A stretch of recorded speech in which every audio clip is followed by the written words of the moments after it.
No se recordaban cifras así desde 2007. La pandemia no ha hecho más que agravar una situación que ya era preocupante. Términos como trabajadores pobres o vulnerabilidad extrema se enquistan en una sociedad que habla de igualdad y de respeto. Decíamos, saldríamos mejores, pero los mimbres vienen de los mismos sitios. Organizaciones e instituciones que cada año intentan dar voz a quienes el sistema ha silenciado.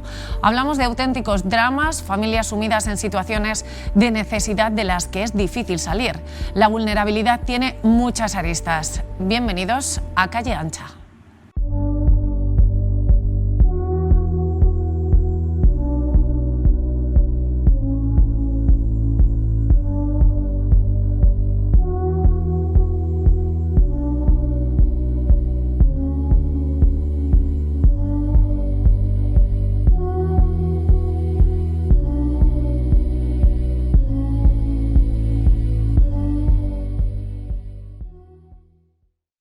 Buenas noches, bienvenidos a Calle Ancha, nuevo año por delante y viejos problemas con difícil solución. Hablamos de empleo, de política, de educación, analizamos el día a día de muchas personas que a veces quedan silenciadas.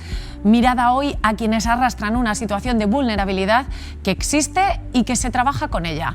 Hoy tenemos una tertulia profesional con quienes tienen muy presente esta realidad de la que les hablo, pero antes, como siempre, los datos.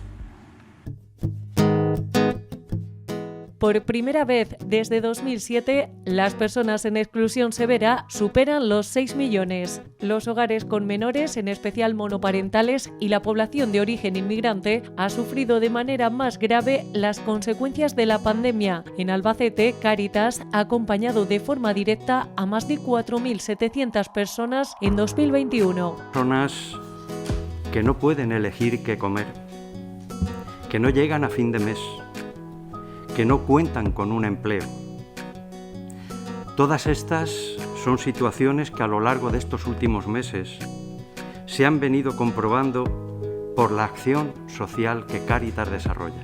En este comedor social, el único de la capital, sirven diariamente cerca de 300 comidas. Estos últimos años, la cola diaria ha aumentado y los gastos en el conocido Cotolengo también. Hemos tenido que adaptarnos un poquito, porque antes venían aquí a comer y ahora el hecho de que tienen que venir a recogerlo y se lo llevan a sus casas, pues eso ha hecho también que, aparte que el número ha aumentado mucho, los gastos, digamos, también, porque ahora necesitamos tapes, cucharas, bueno, cosas que antes al comer aquí en el comedor no se necesitaban.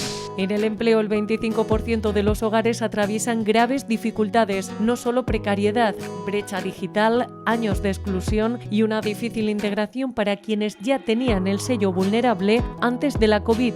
Ahora nuestro reto es integrar de nuevo a estas personas en el mundo laboral. Las empresas nos están abriendo sus puertas, están colaborando con nosotros, están atendiendo gente que les hacemos llegar para hacer prácticas, con la posibilidad de quedarse a trabajar en esa empresa. 374 empresas de Albacete han colaborado este último año con Cruz Roja, han conseguido insertar a 270 personas más que el año anterior, pero la vulnerabilidad tiene muchos vértices, muchas aristas con difícil acceso. Las organizaciones e instituciones que conviven y trabajan con personas en exclusión alertan de una situación creciente y alarmante. El Ayuntamiento de la capital ha renovado para este 2022 el convenio con Cáritas y con Cruz Roja, pero ¿existe una conciencia real? ¿Es sostenible y justo el sistema laboral? ¿Se puede acabar con las largas colas del Cotolengo? Hay muchas cuestiones que analizar. Bienvenidos a Calle Ancha. Bien, ahora sí les presento a quienes nos acompañan hoy en plató. Son ellas y ellos quienes mejor conocen la realidad de Albacete si hablamos de necesidad extrema. Les voy a presentar primero, voy a empezar por mi lado izquierdo. Ella es Rosa García, directora de Cáritas Albacete. Buenas noches, bienvenida. Buenas noches. Acompañada de Ana López, del Patronato de la Fundación El Sembrador. Bienvenida, buenas noches. Hola, buenas noches. Me paso por aquí Pablo Álvarez, director de la institución del Sagrado Corazón de Jesús Cotolengo. Buenas noches. Buenas noches. Y Francisco Pérez, presidente local de Cruz Roja Albacete. Buenas noches. Buenas noches, un placer estar con vosotros. Bueno, yo les digo, son ellos quienes mejor conocen la realidad que se vive en Albacete y venimos de unos meses, bueno, de unas semanas, mejor dicho, de Navidad, en la que a todo el mundo pues como que se les despierta ese espíritu solidario, pero ellos trabajan día a día con personas con necesidades y trabajan con esa vulnerabilidad de la que les hablo. Yo les voy a pedir primero que nos hagan una radiografía, es decir, para comenzar a hablar, pues qué mejor de dónde venimos y cómo estamos. Yo no sé, Ana, por ejemplo, desde Cáritas, un poco eso, la radiografía que nos pueden hacer de la situación que queda en este 2022 en Albacete, si hablamos de personas con necesidades. Bueno, pues como decía en la entrada del programa, nosotros desde nuestra Fundación FOESA de Cáritas Española, que pues realiza estudios sociológicos, investiga cómo está la situación. La realidad que nos dan los datos es que la situación de pandemia, la permanente salida de esta situación, pero que no termina de finalizar, está dejando datos muy preocupantes. Sobre todo, quienes peor lo están pasando es los que ya lo estaban pasando peor antes. Y está entrando muchas personas en esa situación, en esa pobreza extrema, en esa situación de vulnerabilidad extrema. La radiografía principal, como tú comentabas, es que hay dos ámbitos en los que más está afectada la situación de estas personas, y es el empleo y la vivienda, y todo lo relacionado con la vivienda. Esa, así como datos principales, es una de las fotos que creemos importante resaltar. Rosa, desde Cáritas, bueno, ese informe FOESA que nos aportaba muchos datos justo antes también de la campaña de Navidad, que parece como que a todo el mundo se le despierta ese lado más solidario, más humano, pero en Cáritas trabajan diariamente y no sé, pues eso, el balance, la radiografía que se puede hacer en el momento en el que estamos. Bueno, la radiografía te la da el informe FOESA, esos 11 millones de pobres que tenemos en nuestro país y que son 2,5 millones más que en el 2018. La radiografía de Castilla-La Mancha o de Albacete, extrapólala, porque es prácticamente lo que nosotros venimos cotejando a diario, tanto en Cáritas como en la Fundación El Sembrador, es que se ajusta a esa estadística que nos ofrece el informe, ¿no? Y bueno, pues eso lo constatamos día a día en nuestras Cáritas, tanto en la Cáritas diocesana como en las Cáritas parroquiales, interparroquiales y en los proyectos y empresas de la Fundación El Sembrador, ¿no? Esa realidad la venimos y por eso estamos trabajando, apostando muy duro por el tema del trabajo. Ana lo apuntaba hace un momento y por eso desde Cáritas y la Fundación El Sembrador nuestra gran apuesta es el empleo, es la formación y la búsqueda de empleo. De hecho, como decíais en la entradilla, Cruz Roja había hecho una apuesta este año también con ese enlace con las empresas, pues ese ha sido también un reto grande de Cáritas en el 2021. De hecho, que bueno, diríamos que el final del camino, ¿no?, de ese recorrido que se hace desde que una persona llega a Cáritas hasta que consigue un empleo. Bueno, pues nos llena de satisfacción que esa relación con las empresas de Albacete ha dado un muy buen fruto. Hemos conseguido 161 nuevos empleos para personas con graves problemas para ser empleadas, ¿no? Entonces, bueno, pues todo no es negativo, por eso seguimos luchando, ¿no? Y Cáritas lo que siempre quiere aportar, tanto en sus campañas como en todo, es ese mensaje de esperanza, ¿no?, de que vale la pena trabajar y vale la pena luchar y apostar, ¿no?, porque se consigue. Cuando se acompaña a las personas y se hace el esfuerzo, se consiguen muy buenos resultados. Francisco apuntaba, no sé en qué momento estábamos, apuntamos en empleo, vivienda, no sí, sé. La radiografía que hace Cruz Roja pues es muy coincidente con Cáritas o con la Fundación Sembrador. Constatamos, nosotros también tenemos un boletín de vulnerabilidad que sale trimestralmente y constatamos, pues eso digo que son muy coincidentes con Ana o con Rosa, un aumento de las intervenciones que hay que realizar sobre las personas, usuarios, personas que venían ya desde la crisis anterior, que bueno, parece ser que sacaban un poco el cuello, la cabeza y que nos daba esperanza de que iban, pero ahora con la pandemia pues ha habido que volver sobre ellas, hacer más intervenciones y apostamos también, como ha dicho Rosa y Ana, por el empleo. Creemos que es la puerta de salida a esa situación de vulnerabilidad. Y luego en Cruz Roja sí me gustaría, luego, por no extenderme más en la radiografía, luego me gustaría también saber el tema. Hoy es el Día Mundial de la Salud Mental. Constatamos pues un deterioro progresivo de nuestros usuarios y usuarias de la salud mental. De hecho, a partir de junio pusimos en marcha un teléfono, varias líneas, Cruz Roja Te Escucha se llama, y hemos constatado pues un deterioro importante de salud mental en los usuarios, en las personas, y pues estamos recibiendo muchísimas llamadas. Por otra parte, con motivo de la pandemia, hemos notado un aumento de usuarios, personas que nunca habían acudido a Cruz Roja o a Cáritas, personas usuarias nuevas, y eso es motivo de preocupación. Y hemos derivado, sobre todo, hemos hecho hincapié en el empleo, en contacto con empresas, para esos contratos de inserción, contratos de formación, porque pensamos que es la salida fundamental o una de las apoyaturas que hay que usar para que las personas salgan de esta situación de vulnerabilidad. Decía yo, la vulnerabilidad tiene muchas aristas, ¿no? Entre ellas, pues esa precisamente que me parece interesante, vamos a ir por partes, la de la salud mental, porque sí que vienen muchas familias, muchas personas con una situación arrastrada, ¿no? Y eso también pues desgasta psicológicamente, pero si hay una radiografía que, más que una radiografía, una imagen que nos muestra o que nos testa cómo está la ciudad en el momento, son esas colas que decía yo del cotolengo, ¿no? Las necesidades más básicas, como puede ser la alimentación diaria. Pablo, no sé, mejor que desde el cotolengo, ¿no? ¿Cuál es esa radiografía que nos pueden hacer de la situación? Sí, la radiografía básicamente son dos partes, dos vertientes, ¿no? Hemos visto que hay unas personas que se han quedado, que van a las casas de forma residual, ¿no? Esas personas que antes no venían antes de la pandemia y que se han quedado, por desgracia, ¿no? Se han quedado fijas yendo a la casa. Y otra, la pirámide de personas que acuden a la casa, acuden al comedor. Tradicionalmente en el comedor ha sido más el tema de migración, de las personas que venían en las épocas de verano, pero ahora la pirámide se ha invertido, ahora vienen más gente de Albacete que los propios inmigrantes, ¿no? Y eso sí que nos preocupa y nos preocupa muchísimo, porque estamos viendo un vuelco en esa pirámide, ¿no?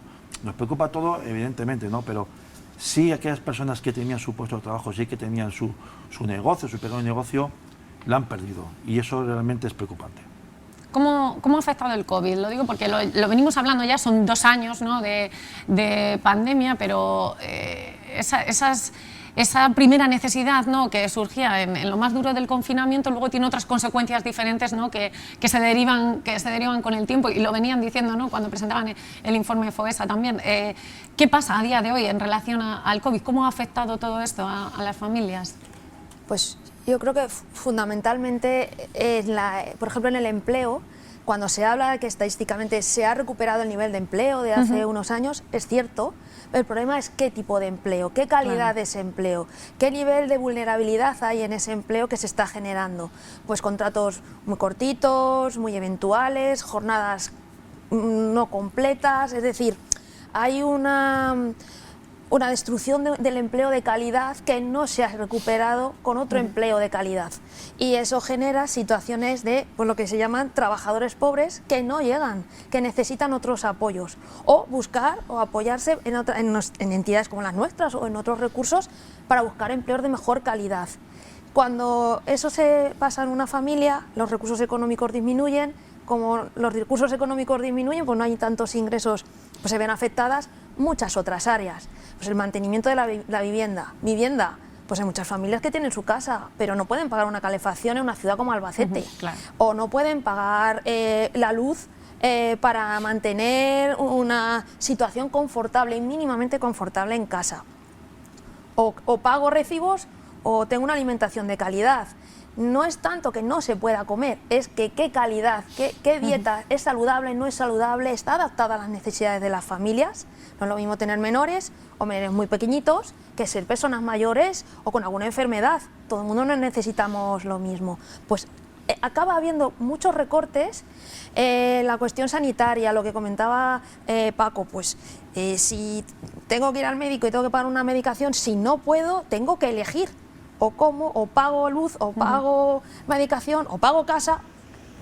Eso genera mucho estrés, mucho agobio, que está dando lugar a unas situaciones, pues eso, de depresiones, ansiedad. Es decir, no hay una pobreza sola.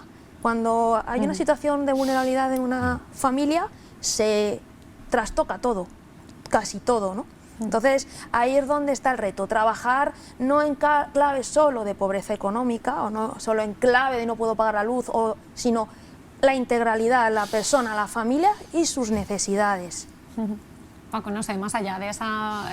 Cruz Roja estuvo también, bueno, muy presente, ¿no?, en lo más duro de la pandemia, es decir, Sí. en la necesidad urgente del momento, pero luego cambia. Yo te hablaría de una diferencia, por lo menos en nuestra experiencia, del año 20 al año 21. En el año 20, lógicamente, nos volcamos mucho en los hogares, se hicieron miles de llamadas, a través de esas llamadas pues salieron intervenciones de ir por medicamentos, alimentación, y nos dimos cuenta... ya lo veníamos detectando, pero fuimos ya conscientes de una realidad palmaria, la cantidad de personas que viven solas, además con una soledad no deseada. De hecho, empezamos a hacer más intervención en ese aspecto. Personas, cerca pues, de un 30% de personas que viven solas, pero además una soledad no deseada. Fuimos plenamente conscientes de la cantidad de personas realmente que... te decía de esa diferencia del año 20 al 21. En el año 20 nos volcamos más en los hogares, con esas llamadas, con esas visitas para ayudar. En cambio, en el año 21 ha sido más una intervención para una integración social a través del empleo, como decía antes, y hacer una integración social. Esa es la clara diferencia dentro de la pandemia que sigue, del año 20 al año 21. Con ese plan Responde que inició, o sea, fue un reto para nosotros, un reto de activar al voluntariado para que, además de seguir con otros programas tradicionales, o sea, realizáramos el plan Responde. O sea, que ha sido, que por cierto continuamos con el plan Responde, se prorrogó y se prorrogará mientras dure la pandemia. Pablo, no sé, dentro del Cotolengo también han notado que la situación COVID ha ido cambiando también un poco las necesidades de las personas, o el sentir, ¿no? Como decía Paco, uno cuando entra en los hogares no se da cuenta también de otras cosas que se sabía que estaban, pero hasta que no las ves más de cerca no te haces la idea del problema tan grande que es, ¿no? Sí, ciertamente las necesidades han cambiado, y han cambiado sobre todo no a aquellas personas individuales que van al comedor, sino sobre todo el tema de las familias, ¿no? El tema de las familias nos preocupa muchísimo porque tienen esa vergüenza, ¿no?, podemos decir, de que antes tenían su trabajo y ahora tienen que ir al comedor social, tienen que ir a la casa nuestra. Entonces, nosotros nos hemos planteado, el día que podamos abrir el comedor, que no sabemos cuándo podemos abrirlo, que a esas familias que a lo mejor tienen vergüenza de no poder ir, porque qué dirán los vecinos o las personas que me vean, van a seguir teniendo esa comida, ¿no? Y ese es el cambio que hemos visto dentro de ese cambio de pirámide que he dicho antes, ¿no?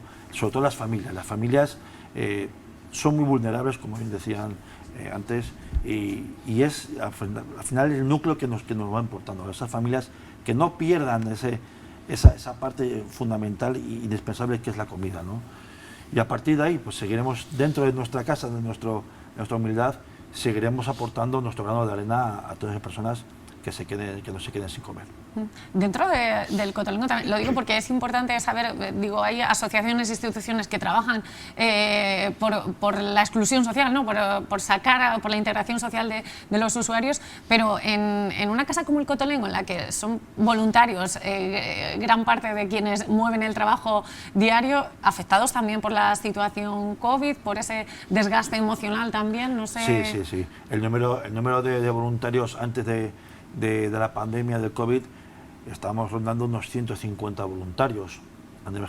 Ahora han bajado, bueno, muchos tienen miedo, evidentemente, y ahora estamos llegando a los 85, 90 voluntarios, ¿no? Y es normal que ese miedo tenga, porque el miedo lo hemos tenido todos, ¿no?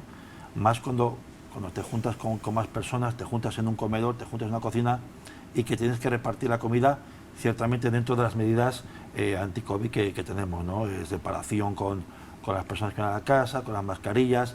Nosotros mismos también damos mascarillas a todas las personas que vemos que llevan esos EPIs, esas mascarillas muy mal, muy deshechas.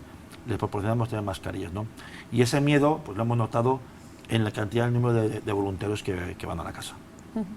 Rosa, esa situación COVID ha hecho cambiar también las intervenciones dentro de Cáritas, se ha ido adaptando, ¿no?, también conforme van pasando los meses. Cáritas nos hemos tenido que ir adaptando rápidamente, ¿no?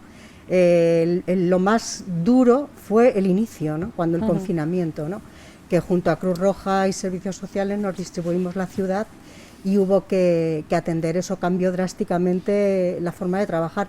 Date cuenta que nosotros somos una entidad también de voluntariado, un voluntariado de una cierta edad, y que todo el mundo estaba en casa, entonces hubo que tomar las riendas desde la diocesana, los trabajadores sociales y todos los técnicos pues se pusieron a ello y suplieron la labor de muchísimos cientos de voluntarios, ¿no? Ese fue el primer gran choque, ¿no? Luego después nos hemos ido adaptando pues según va viniendo la situación, ¿no? Y decías antes que la pobreza, la vulnerabilidad tiene muchas aristas, ¿no? Efectivamente, y ahora mismo, en esta evolución que estamos viviendo, están surgiendo esas nuevas caras de la pobreza, ¿no? Paco desde Cruz Roja apuntaba ya alguna, ¿no? Desde el Cotolengo también nos apuntaban otras, y yo quiero apuntar otra que además ha venido de manera acelerada, ¿no? Se veía venir, pero ha venido mucho más rápido, y es la pobreza digital, la brecha digital. Eso ha sido tremendo. Nosotros lo hemos vivido en primera línea de fuego a través de nuestros proyectos de infancia, de adolescencia y familia, ¿no?, que no hemos dejado de trabajar ni en el momento del confinamiento, porque si no, no había manera de que los chavales pudieran seguir el ritmo de las clases. Esa brecha es inmensa, porque en un domicilio donde no hay un ordenador o no hay una impresora, ¿no?, ¿cómo puedes seguir online una clase? ¿O cómo puedes realizar unas tareas escolares? Eso ha sido muy duro y bueno, pues lo hemos trabajado mucho en esos proyectos, ¿no?, en esos programas, pero lo vamos constatando. Es una nueva pobreza, no solamente porque detrás haya una pobreza económica o una pobreza de muchos tipos, sino también es una pobreza que viene relacionada con la soledad o con la edad. Nos estamos encontrando personas mayores que tienen que hacer trámites de la administración y que no saben hacerlos. ¿Por qué? Pues porque no tienen ya la agilidad o no tienen las herramientas necesarias. No te cuento ya la población vulnerable con la que atendemos, ¿no? Bueno, pues ese es un nuevo reto que nos estamos planteando en Cáritas y que viene como consecuencia del COVID, porque se ha acelerado. Pues yo les quería preguntar, ¿son las instituciones conscientes de todo esto? Es decir, cuando recientemente decía el Ayuntamiento, pues se renuevan los convenios que tenemos, pero realmente cuando tratan con las instituciones ese tú a tú, ustedes que lo trabajan desde dentro, ¿creen que son conscientes de todas esas aristas? No sé cuál es la percepción que tenéis. Hombre, en las conversaciones que tenemos, y son muchas, ¿no?, nosotros les hacemos llegar todo esto, que son nuestros problemas, son nuestras preocupaciones, ¿no? Y se lo hacemos llegar con datos, con números y con, bueno, pues la cotidianidad del trabajo, ¿no? Por lo tanto, sí que son conscientes. Yo entiendo que son tantas las brechas que hay que es imposible llegar a todo y que nos gustaría, ¿no?, que todo se resolviera y de hoy para mañana. Pero bueno, yo creo que sí, que desde Cáritas y desde la Fundación El Sembrador se lo hacemos llegar cumplidamente. Por esta parte, no sé, Paco. Sí, lo mismo que dice Rosa, las conversaciones son constantes y sí les hacemos llegar y hacemos de esa conciencia, ¿no?, de ese pepito grillo, ¿no?, de decir lo que hay, porque yo creo que cada vez las administraciones son más conscientes de la situación y sí, por lo menos por nuestra parte no queda de decirlo y cuál es la situación tal y como es. Pablo, la relación con las instituciones públicas, siente que son conscientes de la realidad, que muchas veces decimos hay que pisar el terreno, ¿no?, para darse cuenta, pero otras veces simplemente con escuchar a quienes están en el terreno vale. Sí, son conscientes porque, como han dicho muchos de los compañeros, las conversaciones que tenemos con ellos son continuas, ¿no? Y aparte, el tema nuestro de la casa, sí que han venido instituciones a nuestra casa, ya han visto in situ realmente el día a día de lo que hacemos, ¿no? Entonces ellos son muy conscientes y han visto y han podido vivir ese día que hacemos, que hacen como social, y las colas que se producen en el comedor, ¿no? Entonces, la conciencia ellos la tienen, como decía Paco, somos los pepitos grillos de ellos, pero hay muchos puntos también, ellos tienen que entender que hay muchos puntos que tienen que atajar. Pero nosotros seguiremos, porque es nuestra labor, ¿no? de ser esa voz que clama y decir, mira, tenemos estos problemas, cómo podemos solucionarlos y cómo vamos a solucionarlos. Sí. ¿Qué le pedirían? Voy a pincharos, ¿no? un poquito, como quien dice. ¿Qué le pedirían? ¿Qué hace falta, ¿no? para ir poniendo un poco frenos a todo esto? Es decir, venimos diciendo, volvemos a cifras de 2017, se van juntando otras cosas, se van añadiendo aristas, se van añadiendo situaciones post-pandemia. ¿Qué hace falta por parte de las instituciones para salir a flote de la mano de las organizaciones? Bueno, yo les pediría pues que sigan a estas organizaciones como Cáritas, como Cruz Roja, como Toledo, que nos sigan haciendo caso, que nos van haciendo caso, y bueno, que no nos falte su apoyo, porque esto es la solución a todo esto, o paliar en gran parte esto, tiene que ser colaboración de todos, de nosotros, de las ONGs y de las administraciones, tanto municipales como provinciales, como autonómicas, como nacionales, y que nos sigan apoyando, porque en gran medida de esa colaboración nos va en ello que por lo menos muchas personas salgan de esa situación. Ana, que yo sé que tú eres crítica siempre, ¿qué se le puede decir a quienes tienen esa potestad institucional, ¿no? Pues no sé, en nuestro caso lo que ya les decimos, es decir... Sí, que no es nuevo, ¿no? Que Tampoco. mejore la coordinación, es importante que mejore la coordinación. Los recursos son los que son y no se pueden sacar más recursos de los que hay, pero sí que se pueden priorizar con lo que tenemos, y para eso hace falta una adecuada coordinación dentro de la propia institución, me da igual que sea ayuntamiento, Diputación, la Junta, Ministerio correspondiente. La pobreza, la vulnerabilidad tiene muchas caras y no solo depende de un ministerio, de una consejería o de una concejalía. Depende de la voluntad unida de muchos, porque hay que hablar de vivienda, hay que hablar de empleo, hay que hablar de educación, hay que hablar de medio ambiente, hay que hablar de personas mayores, de salud. Son muchas las cosas que entran en juego cuando una persona o una familia está en una situación complicada. No puede depender de una sola persona y no puede ocurrir que un departamento no se tenga relación o no se coordine con otro departamento o no entienda por qué desde Bienestar Social se plantea hacer un determinado proyecto y se pueda llegar a paralizar desde otro departamento, y me da igual que sea el nivel administrativo, me da lo mismo, ¿no? Eso es una de las cosas que desde Cáritas, desde la Fundación, permanentemente estamos haciendo llegar a las distintas administraciones. Igual que no sería razonable que no hubiera coordinación entre las entidades. Claro. Es absurdo. Si algo, como decía Rosa, funcionó en Albacete durante los meses más fuertes del confinamiento, fue la coordinación. No duplicar. Los recursos eran los que eran, teníamos lo que teníamos, pero hubo una buena coordinación e intentamos que no hubiera duplicidades sin sentido. Pues dentro de lo poco, de lo mucho que haya, vamos a sacarle el máximo partido. Evidentemente, cuanto más recursos se pongan a disposición de las personas, pues evidentemente mejor intervención, mejor proyecto, más amplio es el abanico que se puede tocar, y evidentemente los recursos son muy importantes dentro de la propia administración y, por supuesto, pues con las entidades que vamos acompañando y complementando esa intervención. Todos somos necesarios.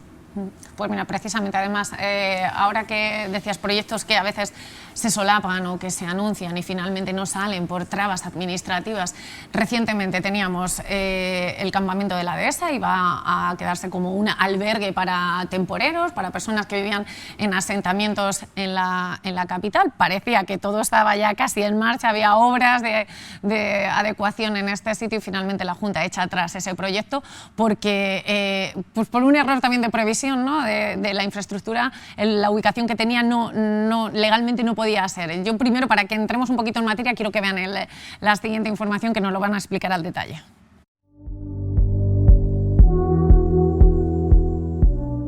febrero de 2021. El entonces alcalde de Albacete anunciaba la rehabilitación de la dehesa como albergue municipal para personas que viven en asentamientos y temporeros. A la nueva dehesa que quiere ser y que será, para facilitar las plazas adicionales que crearemos en el entorno del albergue de la ciudad de Albacete para dar respuesta a los temporeros. Un recurso habitacional que para temporeros no llegó en 2021 y en 2022 parece tampoco llegará, al menos en esta ubicación. La Junta de Comunidades ha informado ahora que este albergue es inviable aquí. Legalmente se necesitan al menos 50 metros perimetrales en torno al Campo Santo para ubicar un recinto como este albergue. Es una pérdida de tiempo, de dinero y de trabajo del personal de Urbial, cuando lo primero que se debería haber hecho era preguntar a la Junta si se podía realizar ese recinto o no a 50 metros a menos de 50 metros del cementerio. Se acometieron trabajos de limpieza en el interior del recinto, incluso se formalizaron 2 contratos y se había redactado el proyecto para la instalación de casetas prefabricadas. Es una pena que 50.000 euros que se han invertido en un recurso que ahora no se puede poner en marcha, recurso que presentaba ya dudas desde el principio, no solo respecto a su ubicación, sino también respecto a otras cuestiones, pues no hayan ido a ayudar a personas y familias de Albacete a cubrir necesidades básicas tan importantes como pagar el recibo de la luz o del gas. La oposición acusa al equipo de gobierno municipal de improvisación y falta de previsión en torno a este recurso. Lamentan el esfuerzo invertido y que a día de hoy estas personas sigan sin una solución habitacional en la ciudad.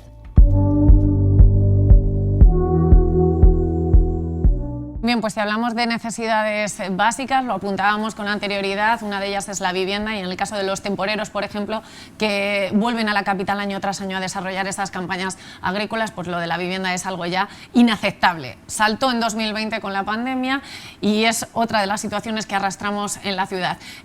Pablo, yo en el Cotolengo están acostumbrados a tratar también con muchas personas inmigrantes, no lo comentaba, pero en el caso de los temporeros, cuando vienen estas campañas agrícolas también notan, o sea, cómo de necesario es tanto la alimentación como la vivienda en estas personas. No sé lo que pueden testar con ellas. Sí, evidentemente la vivienda, tanto la vivienda como la alimentación son necesidades básicas y primarias, ¿no? Y lo que notamos es que, bueno, todo esto que ha pasado, pues yo creo que, como bien decía, apuntaban a una coordinación, ¿no? Una coordinación, pero no solo de aquellos partidos políticos que estén gobernando, ¿no? Sino tiene que haber un consenso generalizado, ¿no? Aquí no puede haber, o nosotros entendemos desde nuestra casa, que tiene que haber un consenso generalizado, no puede haber ni partidos políticos, porque al final estamos hablando de personas, ¿no? Estamos hablando de temas sociales. Y ahí, al final, redunda todo en la sociedad, porque lo que estamos viendo ahora es un fiel reflejo de cómo está la sociedad. Y necesitamos que un partido que esté en el gobierno o esté en la oposición, da igual quien esté, sino esto estamos hablando de personas, estamos hablando de familias, estamos hablando de exclusiones, estamos hablando de precariedad y al final estamos hablando de personas humanas. Paco, ¿cómo de necesario un recurso para un recurso habitacional, ¿no? Que ya no hablamos de vivienda, hablamos de básicamente un techo? Bueno, no voy a descubrir nada si digo que esto es un asunto, un tema muy delicado, muy complicado. Lo que es cierto, como dice Pablo, que hay personas que vienen todos los años a buscarse la vida, a ganarse la vida, y lo que hay que tratar por parte de las administraciones, pues de crear esas infraestructuras que permitan que por lo menos tengan un techo, una vivienda y una alimentación digna. Repitiendo que es un tema muy complicado, muy complicado y que tiene muchas variables y que ya no solo es cuestión del ayuntamiento, ¿no? de la administración municipal. Aquí intervienen varias administraciones. Sí, claro. Y un poco regular el flujo migratorio por temas de trabajo. Son personas que van de provincia en provincia buscando. Entonces, tratar de regular, que este año, también por motivo de la pandemia y quizá también, en el caso de Albacete, por ejemplo, los que vivían en la Casa Grande, pues un 80% no trabajaban en Albacete, se iban a poblaciones. Entonces, yo sé, me consta que se ha hablado con ayuntamientos cerca de Albacete para que esas personas no tuvieran que volver a Albacete, sino que se les facilitara un techo, y creo que sí se ha conseguido por parte de algunos ayuntamientos. El tema de la dehesa, bueno, pues desconozco los trámites, pues efectivamente, bueno, pues que a lo mejor quizá el primer paso hubiera sido que se hubiera pronunciado la Junta, no lo sé, desconozco los trámites. También sabemos que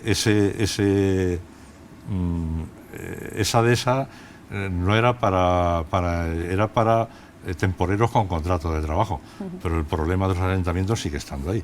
O sea, ese es otro tema que eso hay que solucionar. O sea, esa dehesa era para trabajadores, que yo sepa, para trabajadores con contrato.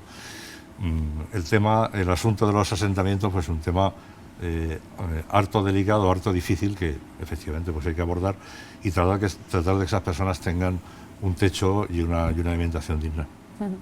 Ana, no sé si cómo ven de necesario este recurso, este albergue en la capital, y si lo ven posible, porque bueno, pues es un proyecto que está ahí, pero que realmente no ha salido en 2021 y no sabemos si en 2022 realmente se podría hacer realidad. Yo, como dice Paco, a nivel técnico, permisos, ubicación, etcétera, evidentemente nosotros no controlamos nada de eso. Son proyectos necesarios, bien diseñados, bien enfocados. ¿Para quién? ¿Cuánto tiempo? ¿En qué condiciones? ¿Qué va a solucionar? ¿Qué es lo que no va a solucionar? Lo que no va a solucionar, hay otra alternativa. Es decir, los proyectos habitacionales son muy complejos porque tienen unas necesidades que no es tan sencillo que la gente también se adapte a esas necesidades, porque cada persona también pues tiene su propia realidad, sus necesidades, sus contratos, sus sitios, sus horarios, etcétera, que hace que los recursos habitacionales sean complejos. Este verano ha habido recurso habitacional en el seminario cedido por el obispado, gestionado por el ayuntamiento. En un principio con una expectativa de cubrir unas plazas que no ha llegado a cubrirse por completo, y ha estado funcionando, y ha funcionado fenomenal, y ha estado muy bien gestionado, pero se pensaba para una realidad, que esa realidad de esas personas no se ha llegado a completar. Bueno, es un aprendizaje, de todo se aprende, de los errores también, de los errores o de las expectativas a lo mejor no cubiertas al 100%. Es evidente que hace falta mejorar la dignidad de las personas, y va por parte de la vivienda. No es de recibo que en el siglo XXI, en una ciudad como Albacete, las personas estén viviendo en las condiciones que viven habitualmente en esos asentamientos. ¿Qué tipo de recurso? ¿Con qué diseño? Pues hay lo que hablábamos antes y lo que también decía Paco. No es solo cuestión del ayuntamiento, no es solo cuestión de bienestar social, no es solo cuestión, hay que tener en cuenta una inspección de trabajo, un sector empresarial, unas asociaciones de empresarios, unas fuerzas de seguridad, hacen falta una subdelegación de gobierno, una agilidad mayor a la hora de los trámites, una mejora en la información sobre los derechos que tienen esas personas, sobre sus obligaciones, como tenemos todos. Es decir, no es solo una cuestión de dónde van a vivir, esa es una parte que evidentemente hace falta.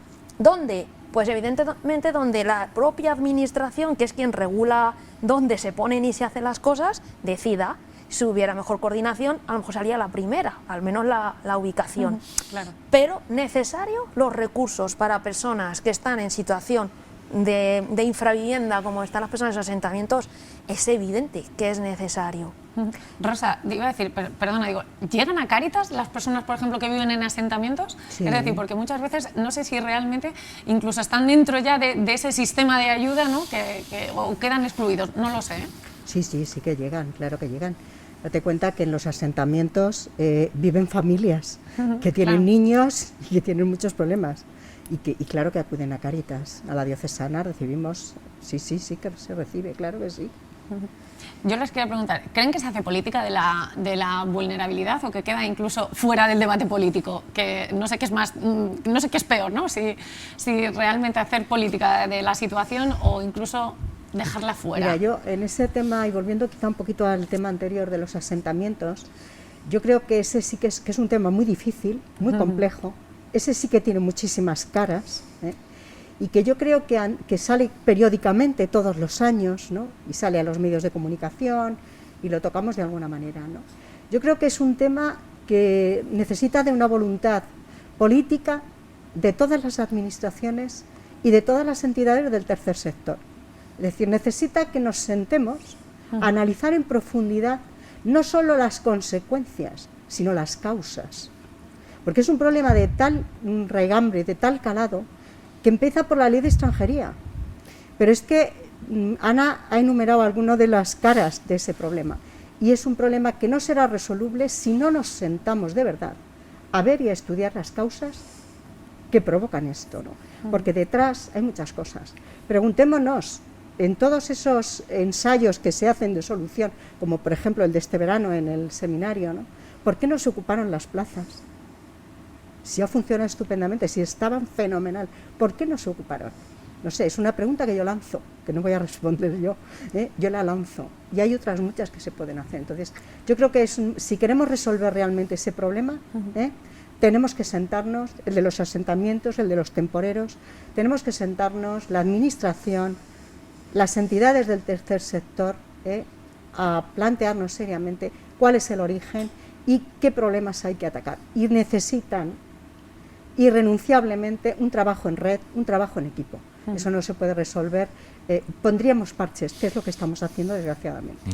Y hay ejemplos de buenas prácticas en nuestra provincia, de otras localidades que poco a poco han ido consiguiendo romper esa dinámica, porque claro, alrededor de todas estas situaciones que están fuera de la legalidad o son alegales, se generan una serie de mafias, economías sumergidas, caras B, incontrolables muchas veces, que cada vez van adquiriendo como más fuerza, exactamente. Más normalización. Exactamente. Pero no puede ser. Claro. Hay que empezar a romper por alguna parte.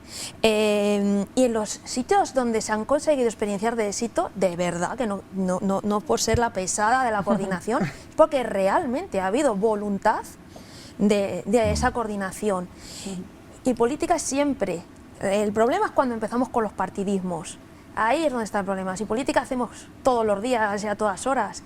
El problema es cuando utilizamos o mal utilizamos una situación, un problema, una circunstancia para atacar al de enfrente. Si es así, la solución es muy complicada. Y experiencias de éxito y buenas prácticas las hay. Vamos a copiarlas, vamos a inspirarnos en ellas. Vamos a visibilizarlas también, ¿no? Que claro. Dices, si se ven, si se conocen, ¿no? Pues es más fácil de llegar a ellas. Sí, y es así, pues hagámoslas, copiemos lo que podamos. En vez de fijarnos o de, es que el de enfrente, es que el otro no ha hecho, ¿no? Y lo que sí se ha hecho, vamos a ponerle voluntad. Pero sí que es cierto que necesita mucha voluntad. De todos, que no es solo del político que le toca o del alcalde que le toca o de tal, no, de mucha más gente. Cuando el problema está, ya le toca al que está, pero el problema viene de antes. Viene de antes siempre. Luego habrá otro y el problema sigue. Y estallará otro también, porque decimos esas vertientes que poquito a poco van aflorando por una cosa o por otra. Nos quedamos casi sin tiempo, estaba yo mirando el reloj y no quería dejar tampoco de tratar, porque lo apuntaba Paco muy bien al principio, y era el tema de la salud mental, de ese desgaste emocional que se arrastra tanto de la pandemia, pero de esas situaciones arrastradas en el tiempo de precariedad, de necesidad, años y años acudiendo a instituciones y a organizaciones. Eso lleva un desgaste que, digo, para las personas que trabajan, estoy segura que también conlleva un desgaste, pero para el propio usuario, pues eso, no sé cómo queda, ¿no? Cómo se han ido sumando granitos emocionalmente, psicológicamente a los usuarios. Paco, ya que sacaba el tema al principio. Sí, lo apuntaba al principio, el tema de la salud mental, que por cierto hoy es el Día Mundial de la Salud Mental. Pues es un tema que nos preocupa mucho en Cruz Roja, y de hecho, como he dicho antes, a partir de junio habilitamos una línea de teléfono, le hemos puesto el nombre de Cruz Roja Te Escucha, y con bastante satisfacción hemos visto que hemos recibido muchísimas llamadas, algunas llamadas con situaciones complicadas. Por resumirlo, las llamadas, tenemos dos niveles. El primer nivel, donde se atiende normalmente por técnicos y voluntarios, y ya cuando una persona vemos que está ya muy... O sea, que hay cierto temor o peligro de que llegue a más la cosa, se pasa a nuestras psicólogas o psicólogos, en donde entonces ha habido pues, situaciones muy complicadas que hemos ido resolviendo afortunadamente. Como tú muy bien dices, pues ha sido granos de arena que han ido sumando, bueno, pues desde la crisis anterior, por personas. Nosotros ya abrimos un programa que es Bienestar Personal, donde hay usuarios y usuarias, no tanto por situación de vulnerabilidad, sino por esos problemas mentales, esos problemas donde bueno, pues se dan charlas de empoderamiento, se hacen visitas culturales, visitas o salidas al campo con el fin de que hablen entre ellos, que hablen con los psicólogos, con las psicólogas, y luego ya con la pandemia pues ha sido ya personas que están en situación muy complicada, muy complicada. Pablo, ese desgaste emocional, ¿lo han notado también en el Cotolengo? Sí, nosotros lo hemos notado dentro de las personas que están dentro de la casa, de los acogidos nuestros. Hay que darse cuenta que el Cotolengo históricamente está llevado, primero por las hermanas, ¿no?, pero por el voluntariado. El voluntariado ha estado en la casa desde que se fundó aquí en Albacete, y el voluntariado pues ha estado con los acogidos, llevándoles a pasear, contándoles sus historias, yendo al médico, y claro, y eso se ha cortado de raíz. Y ese no estar en los voluntarios con ellos, que estaban día a día, pues yo lo he notado, ¿no? Se ha notado como que han envejecido, han pasado en vez de 2 años, han pasado 4 o 5 años por algunos, ¿no? Porque claro, el voluntario les animaba, hay que darse cuenta que muchos de los acogidos no tienen familia, y la familia eran las hermanas, los trabajadores y los voluntarios que iban a la casa. Y esa pérdida de una parte fundamental que eran ellos, sí que lo hemos notado. Fíjate, digo, en estas situaciones también se visibiliza muy bien, ¿no?, la importancia del voluntariado, de la escucha simplemente, ¿no?, que es tan importante para que uno también coja la fuerza o las riendas del día a día. ¿Cómo ven el futuro en cuanto a ese desgaste emocional del que hablábamos? ¿Con cierta esperanza o necesita intervención urgente también? Cáritas no puede decir otra cosa. En Cáritas todo lo vemos con mucha esperanza, ¿no? Bueno, hay que ser realistas, ¿no? Evidentemente la factura que nos está dejando el COVID no es una factura que también tiene muchas caras, ¿no? Y una de ellas es la factura emocional, la factura psicológica. Cuanto más vulnerable es la persona, mayor es la factura que le está pasando, porque unes a la soledad, la incertidumbre ante la salud propia, ¿no?, la incertidumbre ante el trabajo, son muchos desequilibrios ya, ¿no?, y eso supone un desgaste tremendo, ¿no? Entonces, bueno, pues eso ¿cómo lo afronta Cáritas? Pues como siempre afronta, acompañando a la persona. La persona hoy necesita más que nunca que la escuchen, que la entiendan, que la comprendan, ¿no? En Cáritas muchas veces la mayor parte de la terapia, por ponerle algún nombre, es la escucha, sentarte a hablar con la gente, ¿no?, que vean que le tiendes de verdad una mano, ¿no? Mira, el otro día fui a la clausura de un curso de upcycling que está haciendo la Fundación El Sembrador allí en los talleres que tenemos en el seminario. Era un grupo de 12, 14 chavales jóvenes, la mayoría inmigrantes, y bueno, pues al final, después de dar los diplomas, se me ocurrió preguntarle a uno, bueno, ¿y tú qué sabes de Cáritas? Y me dio una respuesta que me emocionó, casi me pongo a llorar, porque hablaba de eso, de la esperanza, ¿no? Decía, Cáritas ha sido quien, cuando otras puertas se me cerraron, me abrió y me tendió la mano. Pues esa es la mejor cura ante todo este desgaste emocional, que la gente encuentre en las entidades como son las nuestras, ¿no?, ese apoyo, esa escucha, ese decir, venga, que tú puedes, que podemos seguir adelante en muchas vertientes, a través de la formación para el empleo, a través del acompañamiento, a través de, bueno, pues la atención a las necesidades más básicas, ¿no? Y también, nosotros también hemos abierto un proyecto que de momento es La Niña Pequeña, está en pañales aún, ¿no?, que es el acompañamiento a personas mayores o a personas en soledad no deseada, que hemos llamado A tu lado, ¿no? Y está empezando a dar los primeros brotes verdes y es muy bonito, ¿no?, ver cómo le abres esa esperanza a una persona que te dice, llevo 3 años sin bajar a la calle. Y bueno, pues simplemente el que un voluntario coja el teléfono y le llame y hable con él y sepa que periódicamente va a tener un contacto con alguien que se preocupa. Esperemos que el COVID pase pronto y eso pueda hacerse presencial y podamos seguir extendiéndonos. Pero como siempre pues un mensaje de esperanza. Los seres humanos tenemos una capacidad impresionante ante la adversidad y Cáritas nos apoyamos en el Evangelio, entonces, ¿cómo no? Pues pa'lante y con nuevas iniciativas y confiando también en una cosa muy importante, que es la solidaridad de la gente.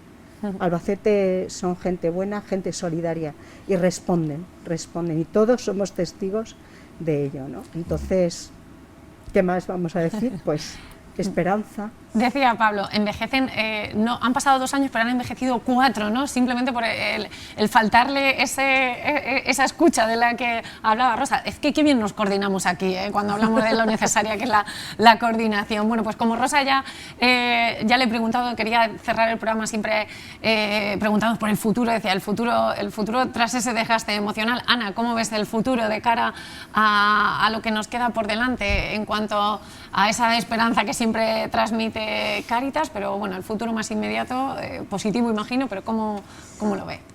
Por nuestra parte, yo creo que es seguir poniendo ideas encima de la mesa, proyectos encima de la mesa, análisis de la realidad para saber por dónde pisamos, que no vayamos a hacer cosas que o no sean necesarias o no sea el momento, pero yo creo que la idea en este momento ya son ideas, proyectos nuevos, un pelín de innovación y sobre todo estar, unas veces más rápido, a más velocidad, otras veces más lento, pero estar para la gente, porque es que hace mucha falta, les hace mucha falta. Bueno, pues presencialidad, escucha por aquí.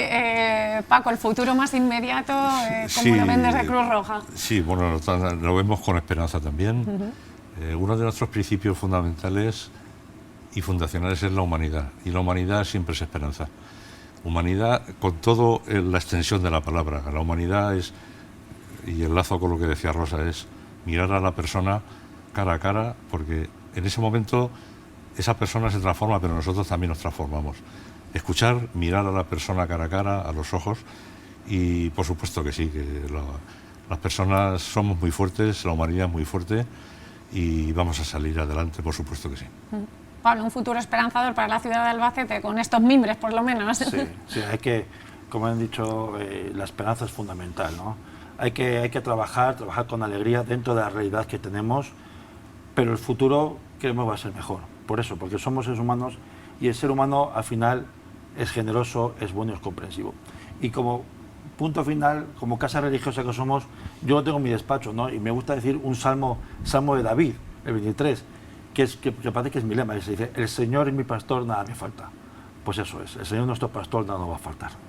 Bueno, pues yo por lo menos esta noche me quedo satisfecha si hemos dado a conocer muchos de esos recursos que existen en la ciudad, que quitamos ese muro también de la vergüenza, que hablamos de muchas personas que están en situaciones que ya sea por desgaste emocional, por necesidad alimentaria, por necesidad de vivienda, pues que están sumidos en una red social de la que todos formamos parte. Gracias a los 4 como representantes de otros muchísimos más que están detrás y que están trabajando en la ciudad porque los más desfavorecidos pues jueguen en la misma liga, por decirlo de alguna manera. Así que gracias por las opiniones, por el análisis. Gracias a vosotros. Y ustedes ya saben, les espero el jueves que viene. Además que pueden dejarnos cualquier comentario, todas sus dudas. Nosotros tenemos un hashtag diario en este programa de Calle Ancha, pero también tenemos un teléfono al que pueden escribir absolutamente cualquier comentario, que siempre les escuchamos también.